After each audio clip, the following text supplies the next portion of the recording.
Good evening, everybody. It's Bradshaw Live.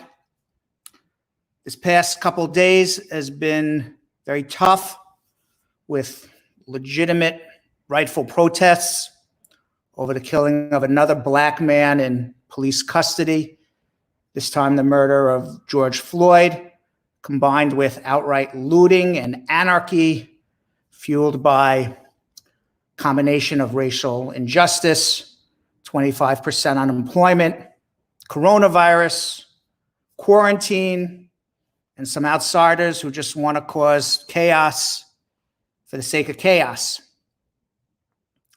I know that every decent human being is incensed at the continued harassment, civil rights violations, killing of black men by our police, the police who are sworn to protect us. And we're all extraordinarily upset when we see people loot our stores, burn down our buildings. It's self-destructive, doesn't help anybody, doesn't help any cause. So today, Monday, June 1st, we went back to work. We have a job. Bradshaw Live.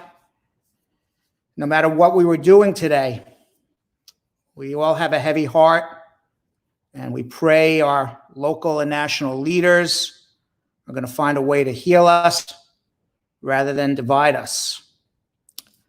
Now, I hope I'm going to be able to help as many people with their legal issues, but we have a big problem today as a nation, as human beings. We're going to need to reform our police the way they protect us, because right now, a lot of people are not being protected, they're being persecuted. And that doesn't matter what your race is, where you come from, nobody deserves to be persecuted. Nobody should ever, moving forward, ever have to leave their home, either here in America or anywhere in the world, and worry that a police officer who pulls them over is going to kill them. I just pray that we have peace, and I think as a Brad squad and as a group, we should pray together. And let's all pray that tonight is a better night than what we've seen before. And let's have peace.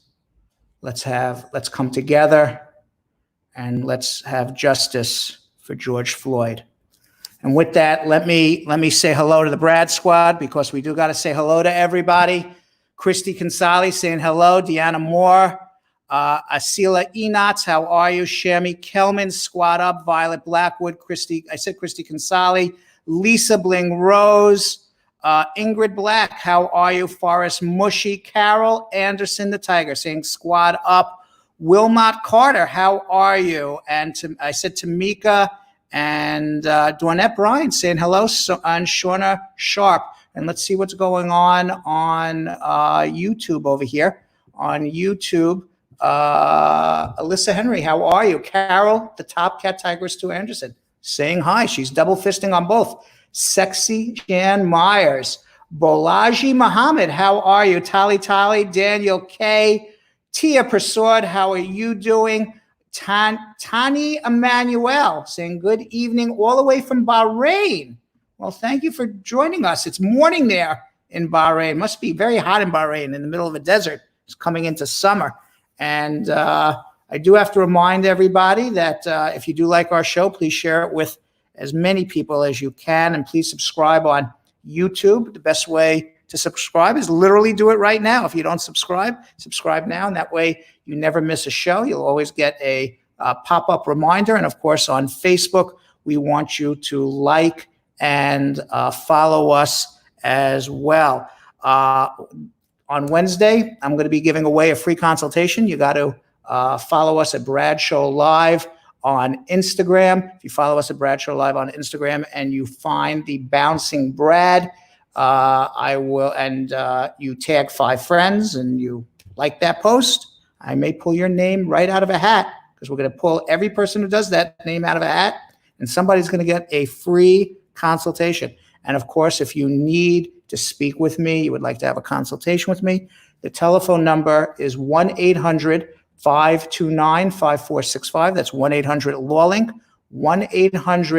529-5465. Outside of the country, it's 212-227-8933.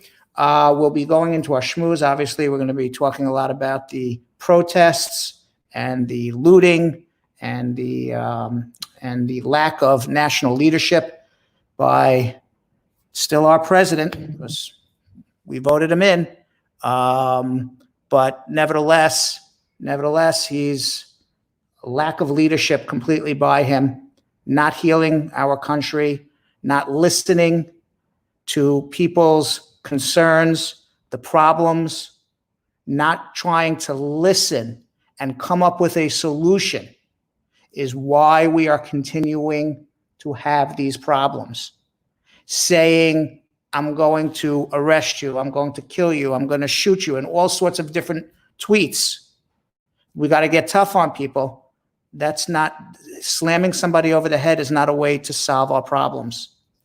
Sitting down, listening, hearing the other person, having empathy, and saying, we're going to change to be better. But we don't have a president like that. We don't have anybody in Washington, D.C. like that, which is very extraordinarily unfortunate. After our schmooze, we're going to be answering some immigration questions. In addition to that, I will be bringing on David Moreno. He's standing by in his home in New Jersey. There he is, handsome man. And we're going to be, he's a civil rights attorney, as you know. He's a criminal defense attorney, former district attorney in Manhattan. He tried over 1,000, prosecuted lots and lots of cases when he was a district attorney. He knows both sides of the aisle because he's now a defense attorney defending people for well over a decade now. And also, obviously, he is a civil rights attorney and a litigator, a federal litigator. So we're going to be talking about, what's going on in Minnesota, why only one cop arrested, how come he's not first-degree murder, and we're going to hear it straight from a prosecutor, all right? Because people forget that when you're a prosecutor, you actually got to prove something. So we're going to hear from a prosecutor and why that cop is now charged third degree, not first, and why those other cops still have not been charged yet. We're going to get to all of that in a little bit. But right now, let's get to something we like to call on Brad Show Live, schmoozing with Brad.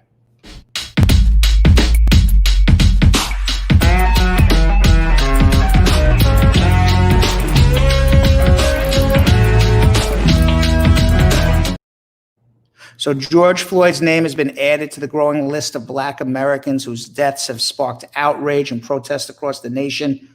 Ahmaud Arbery, Breonna Taylor, Sandra Bland, Philando Castile, Eric Garner, Trayvon Martin, Michael Brown, Tamir Rice. That's just to name a few. If I had to sit down and think about all of the different people, the different Black men every year that actually made the news, imagine and everyone knows all the people who didn't make the news. I can't remember all of them. Sad, I want to. I can't remember every last name because there's so many. George Floyd is just one of many, too many. He was a 46-year-old Black man. He died last Monday in Minneapolis while in police custody.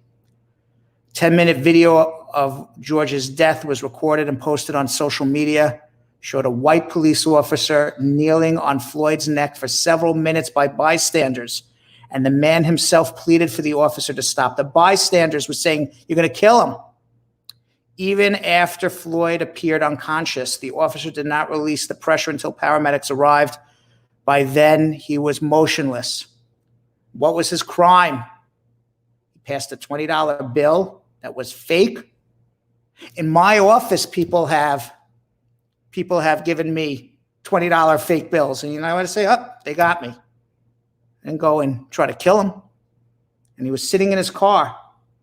A Black man sitting in his car. Maybe he didn't even know it was a $20 bill. It doesn't really matter. Just sitting in his car, a Black man sitting in his car, pulled out by the cops and killed. Even after Floyd appeared unconscious, The officer did not release the pressure until the paramedics arrived. By then, he was motionless and likely dead. Please, please, please, I can't breathe. Please, man, Floyd. He worked as a security guard at a local restaurant. Big man, but not big enough to deal with 4 cops. Now, his dying words echoed the dying words of Eric Garner, who died in Staten Island in 2014 after a New York Police Department officer put him in a chokehold while arresting him for allegedly selling a bunch of cigarettes. That incident was also caught on video. Imagine a man dying because he sold a couple of cigarettes on the street illegally. Imagine a man dying because he gave a $20 bill that maybe was good, maybe wasn't. Who knows? Who cares? He didn't deserve it. He didn't deserve any of it. He didn't even deserve to get arrested for it. Now, another video released Thursday shows a different angle of Floyd's encounter with the police. He's complying with them, which contradicts the police statement that Floyd had been resisting arrest. The police officers involved, their names are Derek Chauvin, Thao, I guess, Thomas Lane, and Jay Alexander. All 4 officers were fired a day after Floyd's death, which I have to give the chief of police of Minneapolis credit for at least firing them the next day. How many black men have been killed by police officers, and those police officers were on duty and getting paid for months and months and months and months? So there's no solace in any of this. There's no good guy in any of this. But if you had to say at least one person did the right thing after the fact, you could argue at least it was the police chief of Minneapolis who fired them immediately. Now, unfortunately, Chauvin has the only one, the guy who had his knee on the man's neck, is the only one who has been arrested so far. He was charged with 3rd-degree murder, 2nd-degree manslaughter. As I said, we're going to bring David Moreno in shortly. We're going to talk about that because people want 1st-degree. And yes, it's good to say charge him with 1st-degree. Got to prove it. And we're going to talk about what needs to be proven.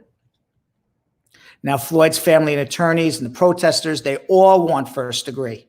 They all want it. That's what that's one of the things they're protesting about, many things. So we're going to bring Mr. Moreno in and we're going to talk about it. Now, today, the attorney of George Floyd's family, Benjamin Crump, said that an independent autopsy determined that asphyxiation from sustained pressure was the cause of Floyd's death. Now, U.S. Senators Amy Klobuchar and Tina Smith, along with 26 colleagues, called on the Department of Justice to investigate, I'm quoting, to investigate the patterns and practices of racially discriminatory and violent policing in the Minneapolis Police Department. So far, to my knowledge, there has been no investigation started by Donald Trump's Department of Justice. Now, Chauvin, the guy who had his neck on George and killed him, he had 18 prior complaints filed against him with the Minneapolis Police Department's internal affairs, according to the police department. And Thao, he was part of a 2017 excessive force lawsuit that was settled by the city of Minneapolis, according to a settlement obtained by CNN. Now, according to NBC News analyst of police records, since the beginning of 2015, officers from Minneapolis Police Department have rendered people unconscious with neck restraints 44 times. 44 times unconscious? They put their hands or their knees around somebody's neck and made them unconscious 44 times? That means, to me, that doesn't happen by chance. To me, at least, that means that is a policy or certainly a something that the Minneapolis Police Department does on multiple occasions. 44 people too high. 44 people too high. So then, you say, well, what did that, chief of police do? If he's presiding over a police force that did the same thing to 44 other people over a 5-year period, 44 people over a 5-year period. Just happens that George died from it. These other people, maybe they almost died. We don't know. So, you give some credit to the police chief for firing them after the fact, but then you read these statistics and you say, what kind of credit can you give them? Now, as a result, protests have erupted in 75 cities across the United States of America. At least 40 cities have imposed curfews. National Guard members have been activated in 21 states and Washington, D.C. Governor Cuomo just announced right before we got on the air that New York City is under curfew from 11 o'clock this evening to 5 a.m. the next day. Earlier in New York City, Mayor de Blasio's daughter, Chiara, was among 345 people arrested Sunday morning. A senior New York Police Department official told CNN that from Saturday to Sunday, 33 officers were injured overnight, including some very seriously. 47 police vehicles have been damaged just in New York alone. Chicago imposed a curfew after 6 people were shot Saturday, with 1 person dying. At least 13 states and the District of Columbia have activated the National Guard to respond to the unrest. Quite frankly, there's not enough police. There is not enough National Guard to handle the amount of people who are protesting, who are looting. On Sunday afternoon, a large group of protesters were in a standoff with law enforcement at Lafayette Park in Washington, D.C. One city block from the White House. For a fact, Trump was able to look out his window and look at what was going on there, and I am sure he was able to hear as well. The area around the White House was the scene of violent protests for the past several days. More than 60 Secret Service personnel have been injured. 11 Washington, D.C. Metropolitan Police Department also hurt, including an officer who suffered multiple compound fractures to the leg.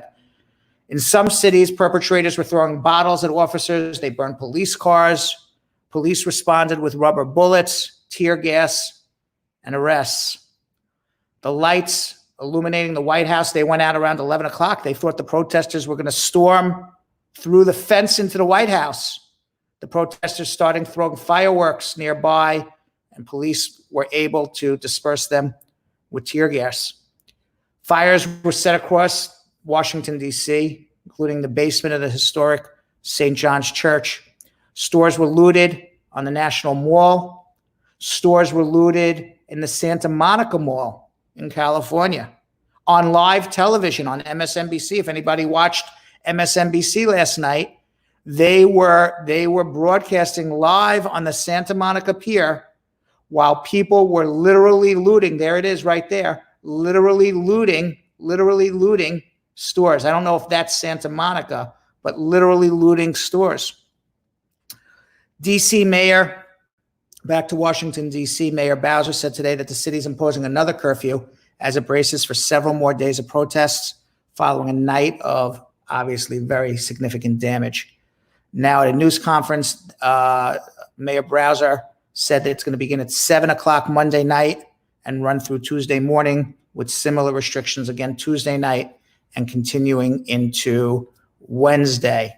Now, federal law enforcement officials said that they're aware outside groups are causing some of the violence, using the cover of legitimate protests in Minneapolis and elsewhere. Those domestic extremist groups are hijacking peaceful protests, including white supremacists, believe it or not, are in these protests, anarchists, far left extremists, and some have these overlapping affiliations. Some people just want to destroy society. A majority want to build society for a better society, everyone treated equally, and there's a small minority, unfortunately, in there, or maybe a large minority, unfortunately, in there, that want to destroy society. Roughly 20% of those taken into custody in New York City over the weekend lived outside of New York, including a woman who threw a Molotov cocktail into a police van in Brooklyn, and as a result, she is being charged with attempted murder. Of the 768 people arrested so far, 1 out of 7 are not from New York City. Those out-of-towners hail from Massachusetts, Connecticut, New Jersey, Pennsylvania, Iowa, Nevada, Virginia, Maryland, Texas, and even people came from St. Paul, Minnesota, where this all started, to New York to cause trouble, I guess. Now, a CNN analysis found that 80% of the 51 people booked at a Minneapolis jail during the 2 days of protest were also were from Minnesota, which means 20% of the people booked into jail in Minneapolis came from outside of Minnesota. Philadelphia Police Commissioner Daniel Outlaw said a large percentage of non-African Americans arrested Saturday night in the city were the ones who also incited the violence and the looting. Nashville police have arrested 25-year-old Wesley Summers, a white man, in connection with the vandalism and fire set at the Nashville Historic Courthouse Saturday night. Now, these iconic photographs out of Louisville, Kentucky, of protesters protecting a cop who got separated from his unit, and that many protesters do not want violence. We have those pictures as well, or no? We did have some iconic pictures of that as well. So it shows some nice things, but eventually we'll get to those pictures, I'm sure. Now, police, they've been targeting not only the protesters, but they've been targeting journalists. There have been more than 24 incidents of journalists across the country being targeted by police, facing arrest, detention, and violence, including being pepper sprayed and shot by rubber bullets. On Friday night, photojournalist Linda Tirado was shot in the eye by a rubber bullet while covering an anti-police brutality protest in Minneapolis. Tirado says she's permanently blind in her left eye. On Friday morning, CNN reporter Omar Jimenez and his crew were arrested live on the air in Minneapolis. I watched that. Some protesters also attacked journalists. On Saturday, Ian Smith, a photojournalist for KDKA TV in Pittsburgh, said he was attacked by protesters downtown. Now, Trump claims that protesters in D.C.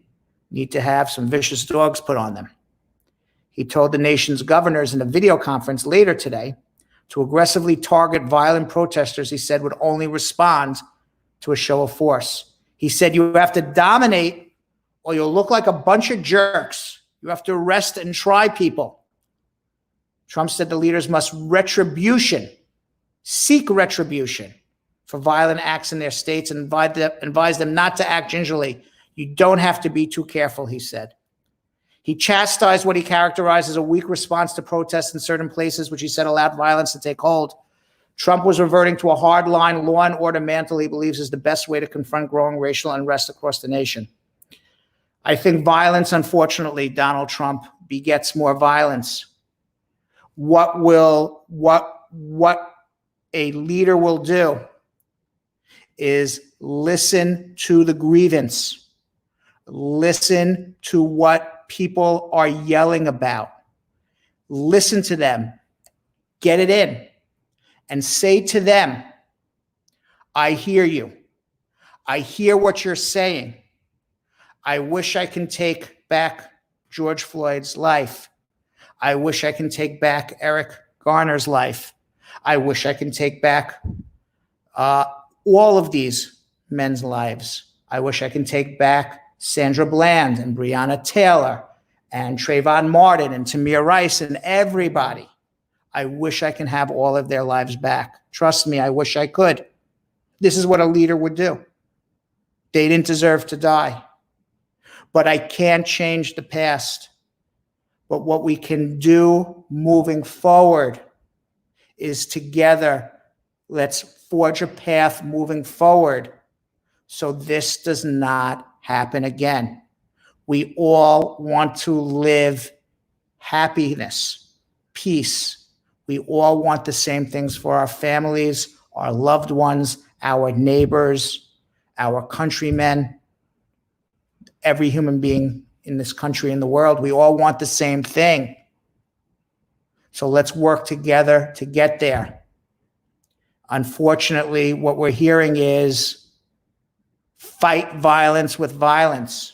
It's going to beget, unfortunately, more violence. Saturday, Trump claimed in a tweet that many Secret Service agents were just waiting for action, ready to unleash the most vicious dogs and the most ominous weapons I've ever seen if protesters angered by his response to George Floyd's death had crossed the White House security fence. This is after President Donald Trump, Melania, Barron Trump, they were all taken underground into a bunker Friday night. Imagine the President of the United States has to go into a bunker in the White House to protect himself from his own citizens. To protect himself from his own citizens. If that isn't enough to tell the President of the United States something has to change. Now, in a series of tweets hours after hundreds of demonstrators had massed outside the White House, Trump belittled them, doubted their allegiance to Floyd's memory, said they were only out to cause trouble, were professionally managed. He offered no evidence to back up these assertions, and the president even seemed to invite supporters to make their presence felt. Tonight, he quotes, I'm quoting Trump, "Tonight I understand is MAGA night at the White House." He wanted the MAGA people to come with their guns and their long, Duck Dynasty beards and whatever else they have. Now, Trump's reference to vicious dogs, his reference to, we got to fight them. It's not going to solve our problems. Okay, look at the vicious dogs from the 1960s. It's not going to solve our problems. We need somebody who is going to sit, to listen, to empathize, to remind everybody we can't change the past, but we can move forward together positively and make changes that will make everybody happy and feel secure. It's not one group wins and one group loses, because if one group wins and one group loses, we're all going to lose, because the group that lost is now going to start causing problems and protesting. It has to be a win for everybody, a win for all of our groups. And that's what a good leader will do. I have a theory. I have a theory that Trump he wants this to continue. It's my theory. I don't know it's true. I haven't read anything of this. And the reason is this. Ultimately, I think Donald Trump's a selfish guy. And I think that more important to him than anything else in the world is that he gets reelected again. So he can't get reelected on Make America Great Again. Nobody could be walking around in that MAGA hat right now, that red MAGA hat, Make America Great Again. Let's look around. Is America great again? America's not great again. How are we great again? We have riots in the street. A third of our population is unemployed. We're being ravaged by a coronavirus. Black men are getting killed by white policemen. Towns are being burnt. Stores are being looted. The stock market went to the tanks. And we look back, and I say what Ronald Reagan said in 1984, we're better off today than we were 4 years ago. The answer is no, not even close. So this is not about Make America Great. He can't run on that. He can't run on a great economy. Everyone's out of a job. Look at this. People are looting stores. People are burning buildings. So he can't run on that. So right now, who does he have to vote for him? He has his core group of Trump supporters that he once famously said, if I walked down Fifth Avenue and shot somebody, they would still vote for me. But he's lost the swing voters, the independent voters, the moderate Republicans, the moderate Democrats, the white suburbanites, except maybe in his sick mind. If he says, if I can cause race riots and I can cause all of these racial issues, I can tell people, white people who may get scared, suburbanites who may get scared, independents who may get scared. If you don't vote for me, look at these people who are rioting. These rioters are going to be running your life and may scare everybody literally to go vote for him. It's the only thing I can see why he is absolutely not reaching out, why he is not, it's for his own selfish purpose. He can't win by having a calm society. Not anymore. He can't win no more with that. Now, Joe Biden is, it's my opinion, Joe Biden, he left his home Sunday afternoon amid the coronavirus pandemic to visit the site of last night's protest in Wilmington, Delaware.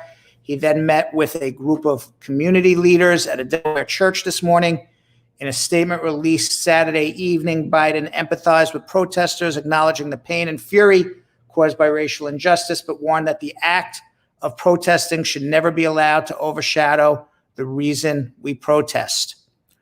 Biden revealed Friday that he spoke with the family of George Floyd. The former vice president told CNN's Don Lemon that he offered the family empathy as someone who lived through the loss and praised their courage. Floyd's family also spoke to Trump this week, who offered no empathy. Speaking to MSNBC's Al Sharpton, George's brother Philanese Floyd said his conversation with Trump was, quote, so fast. We have a video of that. It was so fast. He didn't give me the opportunity to even speak. It was hard. I was trying to talk to him, but he just kept like pushing me off. Now, speaking to Good Morning America co-anchor Robin Roberts this morning, the younger brother of George Floyd, Terrence Floyd, said his brother would want us to seek justice, but to channel the anger another way. Former President Barack Obama, he condemned the violence amid the protests and called for political solutions to address protesters' grievances about criminal justice. Now, apparently, we only have two smart people on the entire earth.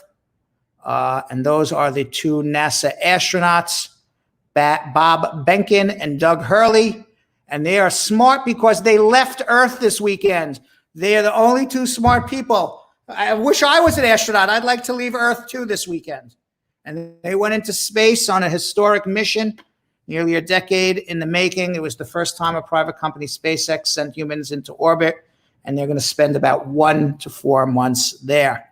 Now, with all of this going on, we still have this epidemic. It didn't disappear because we're not talking about it anymore. According to statistics from the Johns Hopkins University, there are now over 6.2 million coronavirus cases worldwide. In the United States, almost 1.8 million people have been diagnosed with coronavirus. America has over 106,000 deaths. More than 600,000 people have recovered. Now, government leaders and health officials, they're expressing their concerns that the coronavirus is now going to come back. People across the country have taken to the streets. They're protesting. In the same week, the nation crossed 100,000 deaths from coronavirus. Sunday alone saw an increase of almost 20,000 cases. As of Monday morning, 1,790,000 Americans have had coronavirus. 104,383 Americans have died of coronavirus. The Minnesota governor says he's going to expect a sharp increase in coronavirus in Minnesota. In New York, the governor's worried about the potential for rise to coronavirus. All of this quarantining for nothing. We'll be back to quarantining again. I'm scared about that too. Mayor de Blasio said he recognized the need to demonstrate following the death of Floyd, but it's very, very complicated reality because the virus is spreading through these protests. Now, New York Governor Cuomo said that while people have the right to protest, even during a pandemic, they also have a duty to protect the health of themselves and others. He noted that the coronavirus has brought longstanding health disparities for African-American community to light once again, as communities of color have been hit hard and lost so much more in the pandemic. Dr. Scott Gottlieb, the former commissioner of the U.S. Food and Drug Administration under Trump, said on CBS, Face the Nation Sunday, that these demonstrations will create further spread of coronavirus, especially in states that were trending upward.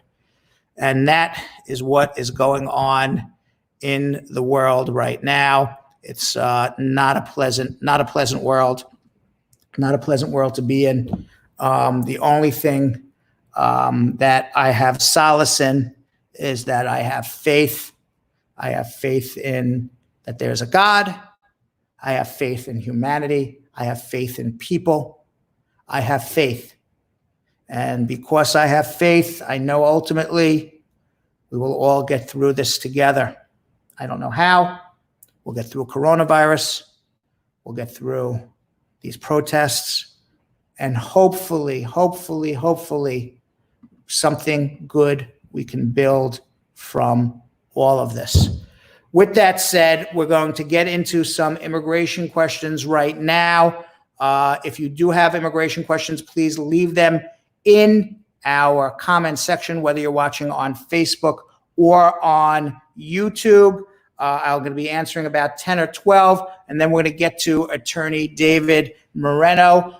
He is looking forward to, I see him just made a comment on Facebook. He's looking forward to covering this topic with me, and we will be getting into it shortly with him. By the way, please share this and with your friends and family. If you're watching on Facebook, start a watch party right now. If you're watching on Facebook or YouTube, on YouTube, subscribe, and you'll get a notification every time we come live.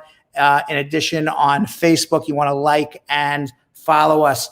On Instagram, if you follow at Bradshaw Live, you can find the Bouncing Brad. And if you find the Bouncing Brad, you can tag 5 of your friends and be included in the drawing on Wednesday to get a free consultation from me at a value of $200. And finally, if you don't get your immigration questions answered today, because there's a lot to talk about, so we're not going to have as much immigration questions answered as we will other days, just how life is today. You can always follow me at Real Brad Bernstein on Instagram. And if you follow me at Real Brad Bernstein on Instagram, and you want to drop me a question, a DM on a direct message, I'll be trying my best to answer it. I answer most of them. Some of them I tell you really need a consultation because it's too complicated to answer, or it's just really an open-ended question. But for the most part, I try to answer them to the best of my abilities, and people who do follow me should be attesting to that. Finally, if you want to have a consultation with me, the telephone number to call is 1-800-529-5465. That's 1-800-LAW-LINK, 1-800-529-5465, 1-800-LAW-LINK, 1-800-529-5465. And now we're going to get to a section that we like to call on Bradshaw Live. You have a question, and I'm going to give you my best answer I can. And pandemic immigration question and answer session. Is that what we're calling it?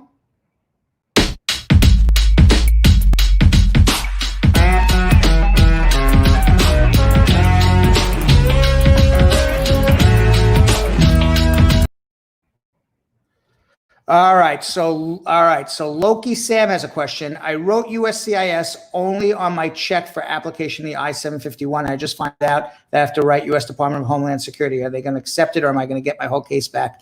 I did write they should accept it if you write USCIS. They should accept it. If you get a jerk in the mailroom, they will return it and then just fix the check and send it back. But they should accept it for USCIS. I have seen them accept checks for USCIS. Can I guarantee you they'll accept it? No, but you should be making out your checks to the Department of Homeland Security. Rani Pandit says, hello, sir. I married a U.S. citizen on December 5th, 2015. My I-751 receipt date is May 29th, 2018. It's over 24 months. They transferred my case to the National Broadcast Center. My case is over approximately 5 months. Still no reply for my 10-year green card. Can I apply for an N-400? Then USCIS interview for 10-year green card, or citizenship interview, or combined interview. I married a U.S. citizen December 5th, 2015. My I-751 receipt date is May 29th. It's over 24 months. They transferred my case. My case is now 5 months. Still no reply for my 10-year green card. You can apply for your 10-year green card if you're in a bona fide marriage with your spouse. Why not? I don't know if it's going to speed up your case, but certainly you can absolutely do it. I don't like to do it because it doesn't really speed up your case. What would speed up your case is threaten a mandamus. Usually what happens is when you file the N-400, they transfer your I-751 to your N-400. You go for an N-400 interview, and now you have 2 cases pending. Philemon Guriam is watching from Ethiopia. Thank you very much, Philium. I hope everything is well there. Let's see what else we have here. Stargirl Mika with a question. Brad, can a family migrating from Jamaica be sponsored by 2 co-sponsors if they can't get one co-sponsor who makes enough? Yes, you can have one co-sponsor do one family member and a separate co-sponsor do a second family member. That's absolutely fine. A lot of people are commenting on the day's events, so it's hard to find the immigration questions through here. Let's see what we have. Nicole Hernandez with a question. Currently, both my I-751 and N-400 is being processed. My I-751 will expire in August. How soon should I request an InfoPass appointment to get a new stamp? Now. Do it now, even though as soon as immigration opens on June 4th. By the way, immigration's opening on June 4th everywhere but New York City. At least that was, we don't know what's now because of all these protests. But up until last week, that's what was going to happen. Samuel Barif said, I recently married my wife, but she renewed her passport a couple of weeks ago, but she had signed her maiden name in her Jamaican passport. I'm about to file for her. Will that be a problem? No, it's a modern world. She does not have to take your married name. She can if she wants to, but she doesn't have to. Pat Ego, I am an American citizen. My husband lives here in Dubai. We were at the last stages in process where we have to pay first set of fees to the embassy after we received our approval. Then I went to pay online. It was not accepted because the band had started. My husband is Nigerian. Well, if your husband is Nigerian, unfortunately, they're not going to accept it. Perhaps we can do what's called a K3 visa for him. We're trying that for Nigerians and see, whoops, I just dropped my phone. We're trying that for Nigerians and we're going to see how that goes. But a K3 visa is a non-immigrant visa. So a K3 visa presumably should be able to be approved simply because the ban is on immigrant visas, not non-immigrant visas. A K3 visa is a visa to come to the United States to wait for your green card while it's pending. So I would definitely give that one a try for sure. David Segby. I petitioned for my child who is over 21. She was in Africa, but just came to US on a non-immigrant visa. How do I transfer the case here in America? Well, it depends. You don't do anything unless her priority date is current. I think you would need a consultation. 1-800-529-5465. I'm not sure what her non-immigrant visa is, but there's nothing to transfer until her priority date is current. And the whole idea now is let's keep her current on her non-immigrant visa. And finally, right now, Sheila Laville Collier asks a question. Hi, Uncle Brad. My friend applied for adjustment of status on May 1st, 2020 through the Chicago lockbox, but has not heard anything from USCIS regarding a receipt notice. Could that mean there's a problem with the application?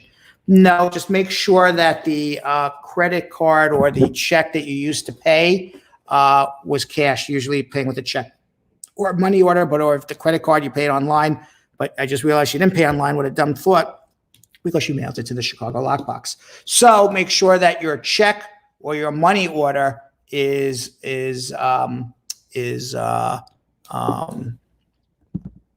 cashed. Okay, and with that, now we're going to try something. Now, Jilly, I just thought of something which we didn't think of before. I don't have earphones, so I hope when we bring Mr. Moreno on that we don't have feedback, but we're going to try our best and we're going to see what happens right now as we bring David Moreno in to talk about what's going on from a defense attorney and a prosecutorial situation, in where we need to know what is the prosecutor thinking in Minnesota. Let's bring David Moreno in.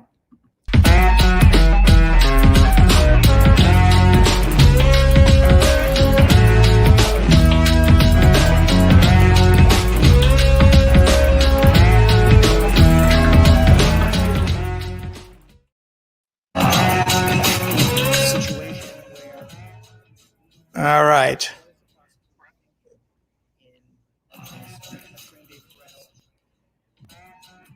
All right, 1 second here. So let's see if I can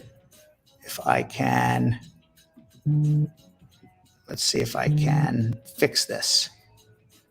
I'm going to fix this right now. All right. David, you hear me? Hey, great. How are you? Good, good, good. So, you're a civil rights and litigation attorney. You're joining me today on the show to discuss the George Floyd death while he was in police custody. The charges of one ex-cop and the 3 other ex-cops have not yet been charged.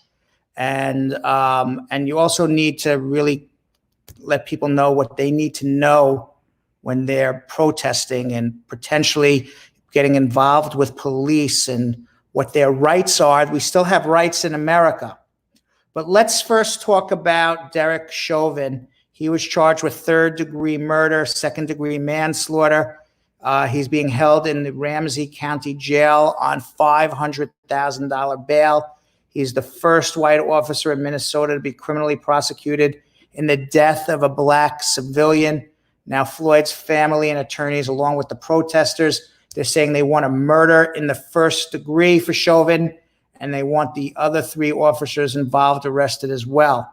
Let's first talk about why did they only charge him 3rd-degree murder? Why didn't they give him 2nd-degree murder? Why didn't they give him 1st-degree murder?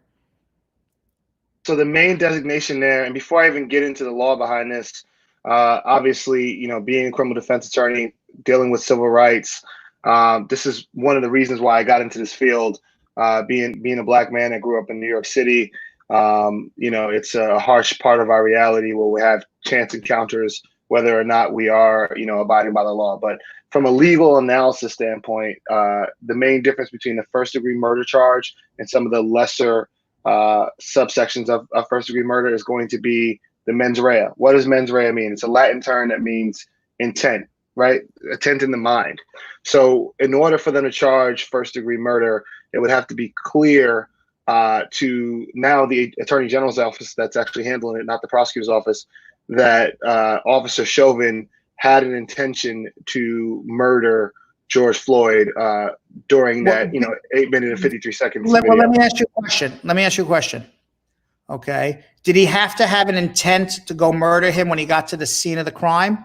Or does he, what if the intent was, I'm pulling the guy out, I'm now securing him, I'm going to put my knee on him, and then at some point over that 8 minutes, is there a way to prove that when he's yelling, I can't breathe, and he doesn't remove his knee, isn't that intent to kill somebody? Yeah, the intent can be formulated on the scene, right? Like, so for example, in a quote unquote traditional hypothetical murder situation, right? You've got someone that sits in his house and he writes a death list, for 2 weeks, and he goes out and kills someone. It's very clear that, for a long standing period of time, he had an intention to murder someone. Another example of someone formulating intention on the scene is, say you're at a bar and you get into an argument with a guy and you pull out a knife and you stab him in the chest.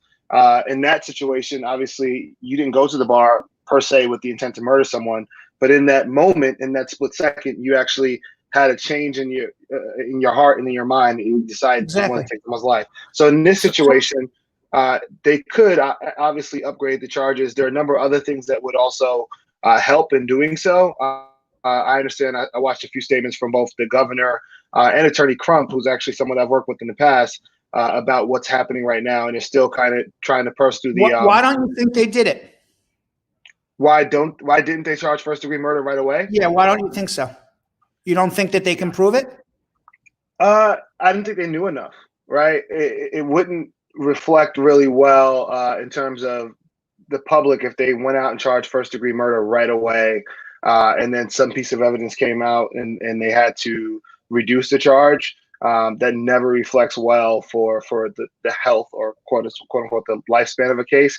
However, in a situation like this, you charge. So you don't, you were a prosecutor in Manhattan. You never want to lower charges. As a prosecutor, you want to add charges as the case goes on. Is that the theory? Generally, they'll charge. The police officers generally charge something, and then the DA's office, once they get a hold of the case, they'll charge you the same thing or something less, because they want to keep a bare bones. But I assume the DA got involved right away here. It wasn't the police weren't charging him. Always have a special unit that's going to deal with any law enforcement cases. So they'll charge bare bones. They'll do the investigation. The body cam footage is still being released, to the actual Attorney General's office. And if they have enough basis for a first-degree murder charge, I would absolutely advocate for it. As a champion of social justice, it is the appropriate charge here. From my looking at the video, it was a tough video. Are you saying that? Let me ask you a question. Okay. Of course. Are you saying that? And I recognize there's an emotional component. You're a black man who potentially could be targeted himself, despite the fact that you're an attorney. Are you saying that from an emotional standpoint that you want to see him, or are you saying that as an unbiased observer? I used to be a prosecutor. There's no question. If I was a prosecutor, looking at this in an unbiased way, this is first-degree murder, because there's a lot of emotion here. Yeah, it's not that clear cut, right? Charging first-degree murder and then proving that beyond a reasonable doubt at a trial is a whole different story. I think theoretically, a third-degree manslaughter conviction would be a slam dunk and easy to prove at trial. So what's appropriate and what can be proven may not be the same thing. They may not be symbiotic. However, I do think unbiased under the law, there is enough to charge at this point, enough probable cause to charge first-degree murder at this point. That doesn't necessarily mean they'll be able to get a first-degree murder conviction. But even still, if you charge first-degree murder, that doesn't necessarily mean that the second-degree manslaughter or third-degree manslaughter would go away just because you charge first-degree murder. You can actually go forward and ask for lesser included if this case were to go to a trial. And, it wouldn't be a situation where it's first-degree murder or third-degree manslaughter and nothing else. So I would say, being a former prosecutor, they do have enough. And what the most poignant thing is, most people want him away for life. Mm-hmm. Most people don't want to see him ever see the light of day again. Third-degree murder doesn't do that, right? No. My understanding, I'm not a Minnesota lawyer, so take this with a grain of salt, but my reading of their statute is with third-degree manslaughter, you can serve up to 25 years in jail with that, but obviously the first-degree murder would carry a possible life sentence as a maximum punishment. Now, they apparently, there was some news reports that came out that they were working together in a nightclub. We don't know if they knew each other. We don't know what contact they had with each other. Would that make a difference if they knew each other? Yeah, absolutely. It's actually really. How would you not know the person if you were? How big is this nightclub? How would you not know? How would you not know the other security guard you're working with? When you work in security at a nightclub or security, anywhere really, there's got to be some level of communication if you're trying to ensure the safety of the patrons that are there. So there would have to be even a base level of communication or at least familiarity, right? We're dealing with a situation where Mr. Floyd, was a larger man. He would be memorable, just the same as, the officer who's off duty working in a nightclub. So I don't buy for 1 minute that this officer didn't have a pre-existing at least knowledge or awareness that he may or may not have known Mr. Floyd. Why it's important here is because, again, in order to get a first-degree murder charge, you need criminal intent. If there's some sort of pre-existing relationship, that would really, really change and impact the way you would evaluate this, quote unquote, which under other circumstances would have been a chance traffic stop or a chance arrest for the forged $20 bill. If there was some sort of previous knowledge or relationship, then obviously it may be easier to prove some level of a grudge, and there may be even more evidence to look into it and dive into here. But I think the actual strongest point that they may have, in addition to him possibly knowing him from work, is going to be the length of time that he kept his knee on Mr. Floyd's neck, and even more so, the amount of time even after it was clear that he had no pulse, and even after the bystanders were saying, check his pulse, that he did nothing, even after the ambulance and bystanders were saying, hey, you're killing him, and he did nothing. Even after the ambulance arrived, he still had his knee on this guy's neck. Right. So I don't know what was in his mind when he got to the scene, but when I watched that video which was I was only able to watch it once. It was so upsetting to me. But when I watched that video that one time, there's no question in my mind, if I was an independent juror, that at some point he intended to kill the man. How do you not get off with the guy? Because he can't say, you know, I felt my life was in danger, because that's always the defense of the cop. You know, I had to do it because my life was in danger. But he's on the ground. He's not moving or barely moving. His arms are locked behind him. What in the world could this guy have done to these officers? Nothing. There's no excuse for it at all. And even after the EMT arrived on the scene, his knee remained on his neck. It just was so callous. In the law, there's a phrase, depraved indifference. That could also lead you to a first-degree murder charge. Depraved indifference to human life. You know, that's what when I see this video, that's what I see. I see another human. You think that there will eventually be what is it called? Upper charge? What would you call it? A new charge added for depraved indifference? What I think, what I would like to see, yes. Do I think it will happen? I mean, history has shown us it hasn't happened systemically, you know, in our lifetime. But I do think that a lot of Americans of all races are kind of fed up with this situation. You and I spoke about this off air, I think, over the weekend, Brad, and we were saying this is kind of this, you know, the straw that brought the camel's back for a lot of folks. So I hope I was even telling you, I said, I'm struggling to remember, because there's so many black men that this happened to, and I'm a pretty educated man, and I follow, you know, as anyone knows, I follow the news. I have a lot of opinions about it.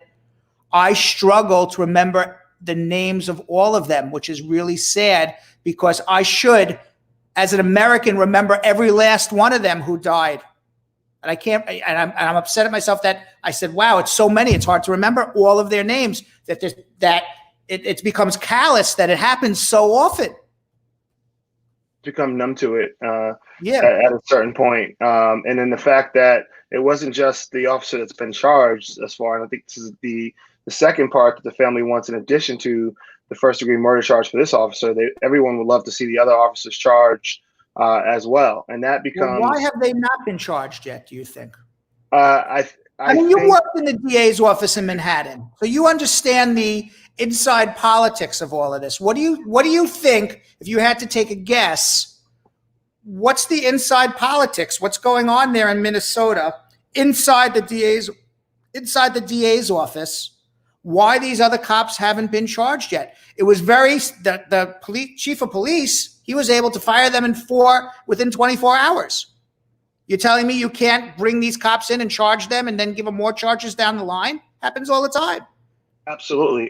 So in order to charge them, you know, with some level of accomplice liability, there needs to be a showing that they contributed or substantially contributed to the actions of, in this situation, the main aggressor, or the person that, you know, was charged with the murder.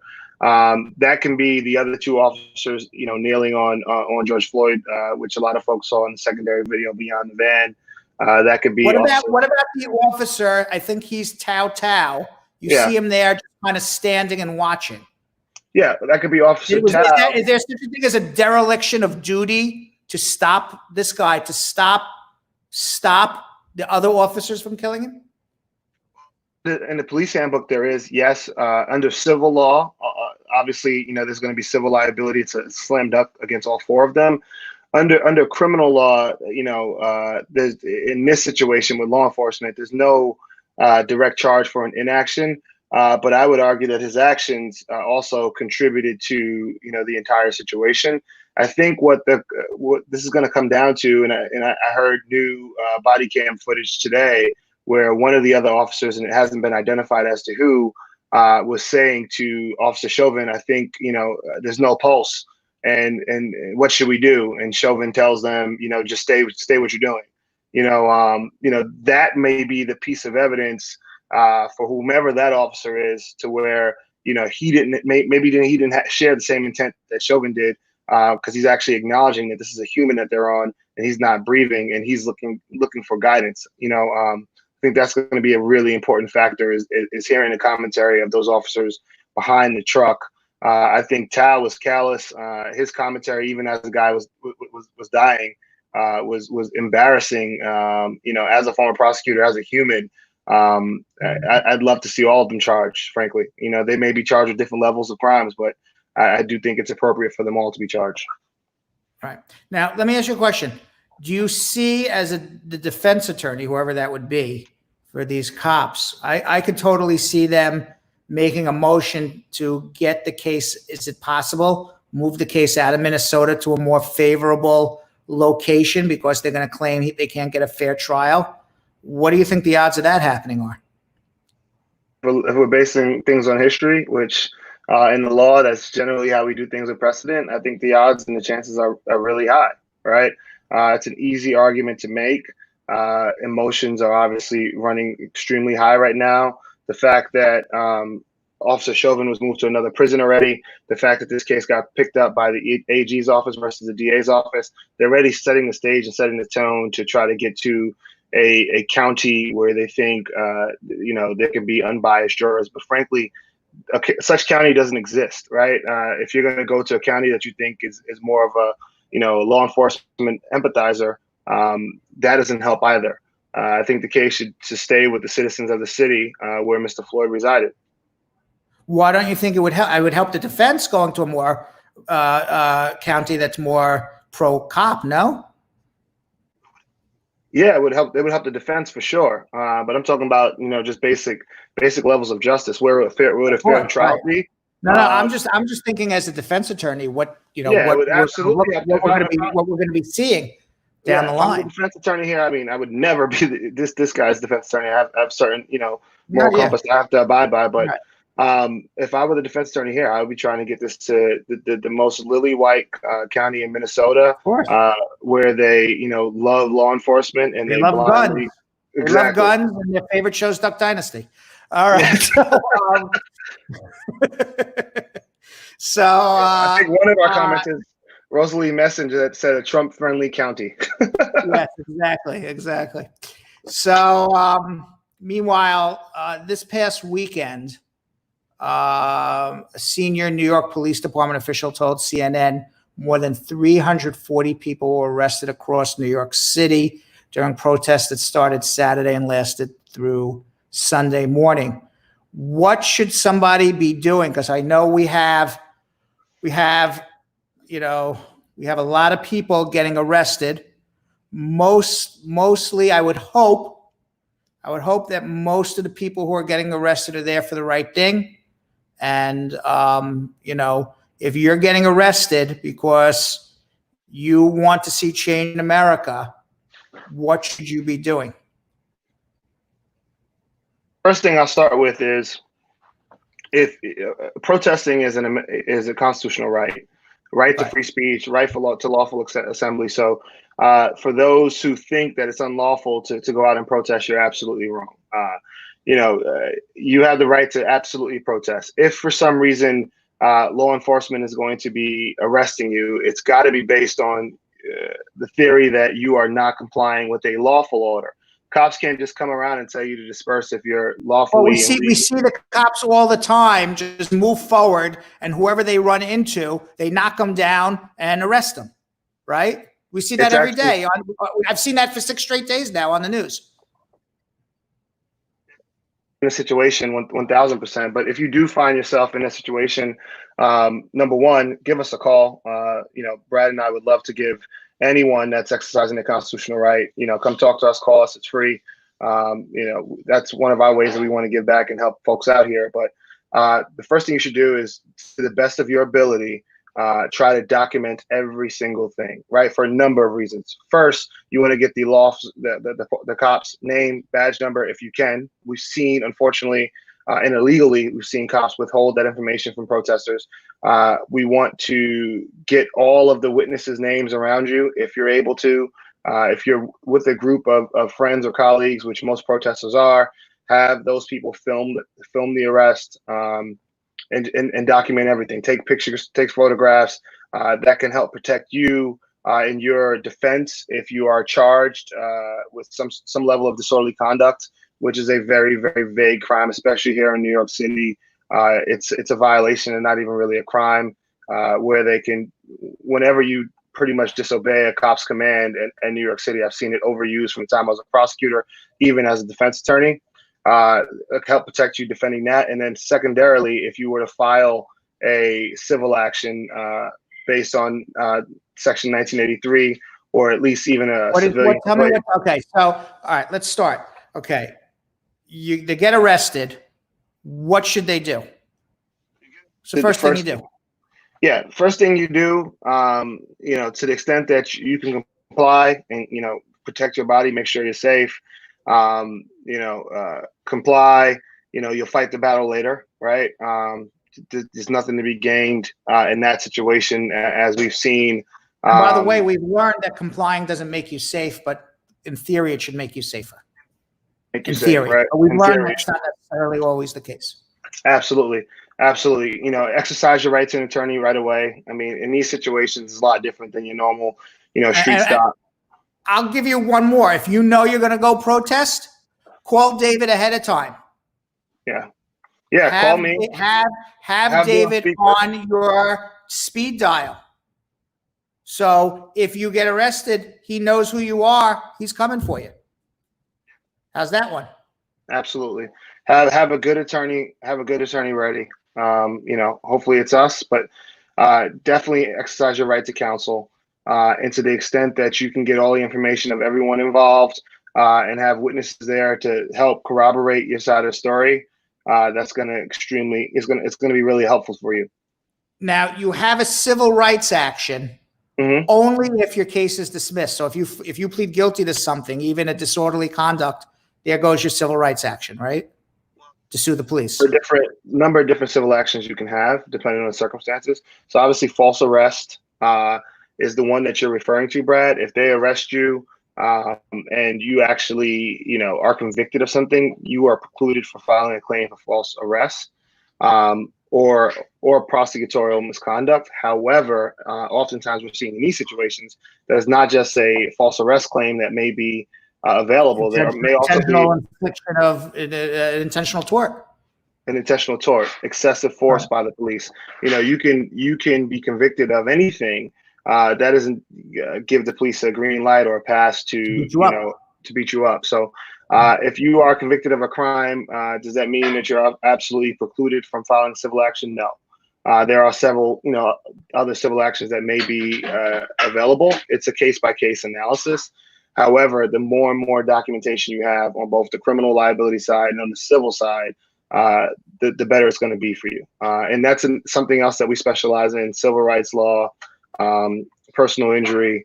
We filed a number of lawsuits against NYPD. I'm a champion of social justice. Something that I hate to see. It's a fight that I like to fight. I'm not afraid to go toe to toe with them. I'd love to help anyone out in those situations.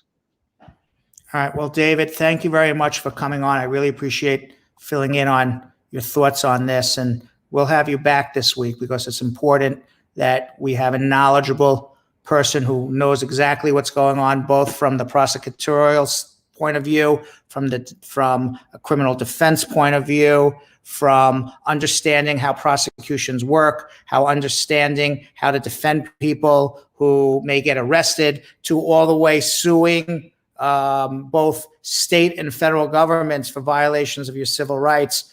We need to have a lot of knowledge about that always, but never more now than never than this week.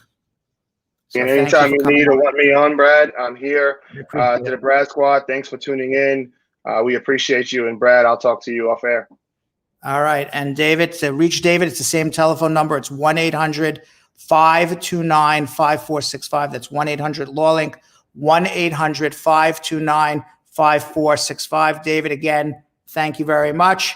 We're going to get back to our immigration questions. Thanks, brother.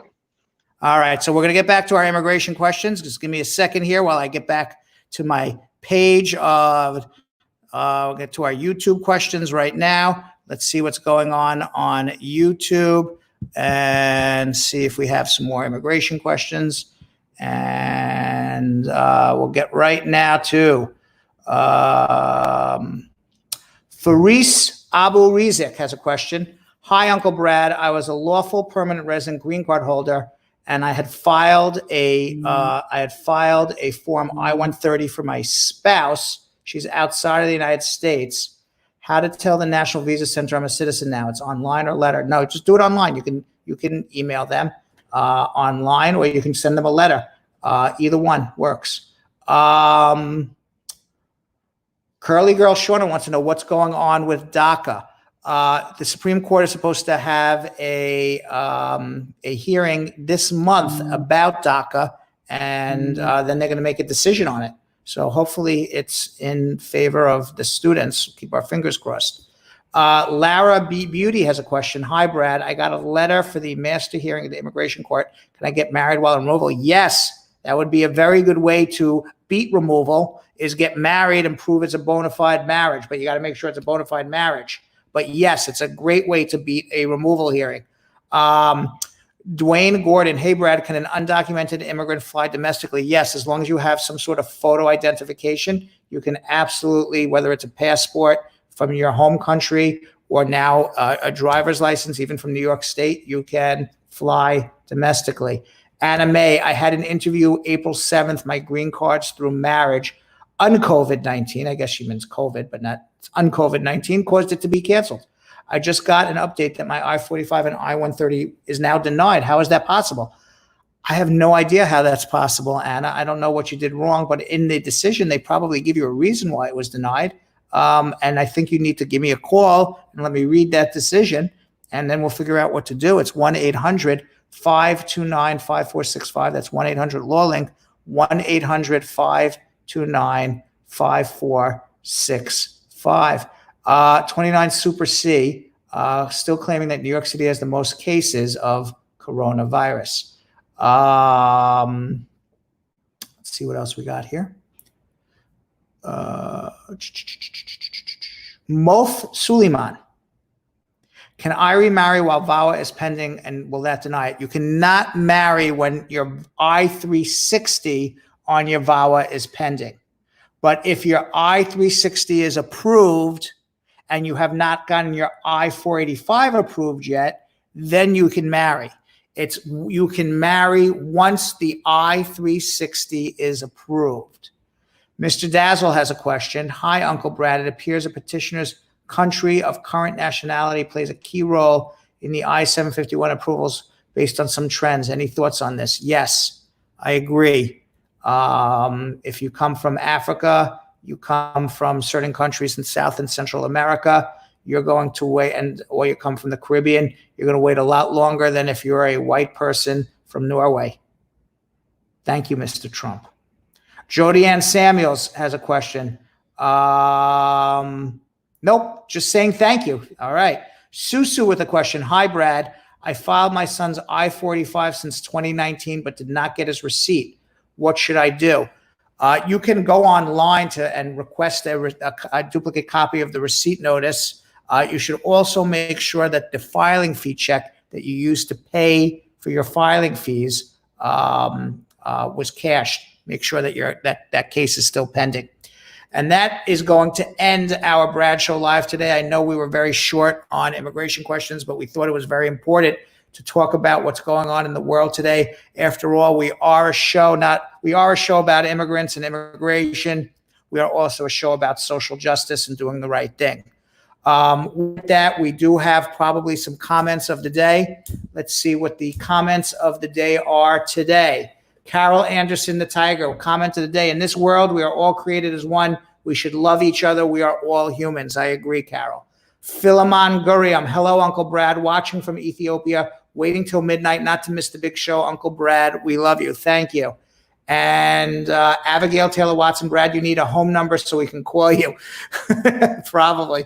And Lisa Bling Rose, Uncle Brad, don't play with his lawyer firm. Have David on speed dial if you're going to the protest. Exactly.